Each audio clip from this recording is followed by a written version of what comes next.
Salut les gars les filles, comme j'ai souvent dans mes vidéos des tricots, des questions par rapport à comment je commence ou je finis, à comment je tricote, parce que bon, je suis pas une professionnelle, on le sait, donc c'est ma façon à moi de faire les choses. Donc j'ai décidé de faire des petites vidéos. Donc là, celle-là, elle va être un petit peu plus longue pour vous expliquer, donc tranquillement et lentement, comment je tricote et comment je fais les bases du tricot. Donc pour commencer, moi j'ai deux façons. Donc je prends le fil et donc le côté qui va à la pelote, d'accord, on laisse un bout, on va dire, pour coudre après, et la partie qui va à la pelote, on la prend avec la main droite. Je prends avec l'index de cette façon, d'accord, je le tourne autour de l'index et je le mets sur l'aiguille. Voilà, tout simplement. Donc ça, c'est la façon que j'appelle facile. Donc quand je vous dirai la façon facile, c'est celle-là. Après, il y a la façon que j'appelle compliquée. Donc la façon plus compliquée, on va dire, ou plus difficile, c'est on prend du fil. Là, il faut laisser du fil plus que pour coudre, parce que là, on va utiliser les deux. Et on va faire pareil que pour la facile, c'est-à-dire avec l'index droite.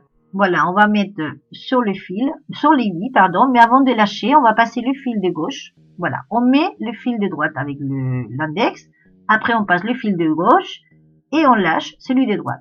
Voilà, on passe celui de droite, on passe celui de gauche et on lâche et on serre. Voilà, donc et ça, c'est ce que j'appelle la façon difficile. Donc, après que vous tricotiez n'importe quel type de point, vous verrez que quand vous allez tricoter, voilà, ça c'est la façon difficile. Donc, que vous fassiez de l'endroit, de l'envers ou peu importe les mailles que vous allez faire, vous verrez que le bas, voilà, c'est plus solide, c'est plus costaud puisqu'il y a deux fois de fil. Ok, celle-là, c'est la façon facile. Vous allez voir, le fil qui est en bas, il est très détendu, il y a juste un fil. Donc, vous allez voir, voilà, là, voilà, c'est un fil, voilà, qui est très détendu. Donc, c'est deux façons différentes de commencer. Enfin, c'est les deux seules que je connais. Il y en a peut-être d'autres, mais moi, je connais que ces deux-là. Je connais pas les noms techniques, donc pour moi, c'est facile, difficile. Voilà, différence. Voilà, pourquoi l'un, pourquoi l'autre? Différence, c'est qu'il y en a un, celui-là, c'est le difficile. Voilà, vous allez tirer, ça va être plus serré. Et le facile, vous allez voir, voilà, il est très détendu. Donc, si vous voulez un pull qui se détonne pas, vous montrez les mailles de la façon difficile. Si vous voulez un pull qui soit détendu, vous montrez la façon facile. Voilà. Vous voyez la différence? Que vous fassiez des côtes ou que vous fassiez n'importe quel type de maille, comme je vous dis, ça sera toujours comme ça. Donc, pour finir, par exemple, pour terminer le travail, moi, je connais que deux façons de finir. Donc, celle-là, c'est la façon que tout le monde connaît. Je sais pas si elle a un nom technique. Donc, c'est on fait une maille à l'endroit, on tricote une maille, on tricote une deuxième maille. Et la première, on la passe par-dessus la deuxième. Voilà. Et là, on a fermé une maille. D'accord? Donc, on ferme comme ça. Si on veut très détendu, les mailles, vous voyez, vous tirez comme ça et ça va faire très détendu. Si vous voulez plus serré, vous serrez le fil. Tout simplement, et ça vous donne, voilà, la terminaison que tout le monde connaît. Et après, moi, je connais une autre façon de finir, si vous voulez pas coudre et faire des coutures, en commençant, d'accord, avec la façon facile, avec la difficile, ça marche pas. Enfin, c'est plus dur, mais moi, j'ai jamais essayé. Mais bon, on prend une troisième aiguille. Donc, quand vous avez fini votre travail, que ça soit une écharpe, un snood, enfin, le travail que vous allez fermer. On va prendre par le début, enfin c'est surtout pour les snoods que ça marche, d'accord, et pour les cols et pour les écharpes fermées.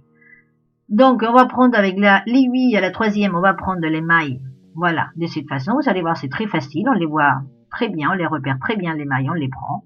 Après on va plier, donc là c'est un échantillon évidemment, c'est tout petit, d'accord, ça fait un petit tube.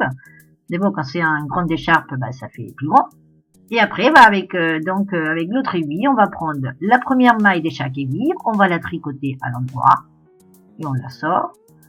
On va tricoter la deuxième, donc en prenant une d'une aiguille, une d'une autre aiguille, on la tricote à l'endroit normalement, donc ça reste une maille. Et après, la première, on fait comme l'autre façon, comme la façon normale, voilà, on la passe par-dessus. Voilà, donc on prend une maille de chaque aiguille, on les tricote ensemble à l'endroit. Une fois qu'on l'a sortie, celle qui était avant, on la passe par-dessus et on ferme. Voilà, et donc comme ça, on va jusqu'au bout. Là, comme je vous dis, ça fait juste un petit tube, et voilà, parce que c'est un échantillon. Mais voilà, alors moi, est-ce que l'inconvénient de ça, si vous voulez, c'est que la couture, elle est un peu grosse. Voilà, ça reste un peu gros, mais ça reste, voilà, c'est propre, c'est nickel. Voilà, c'est joli. Voilà, donc là c'était comment commencer et comment finir. Eh bien, je vous attends dans ma prochaine vidéo. Au revoir, à bientôt.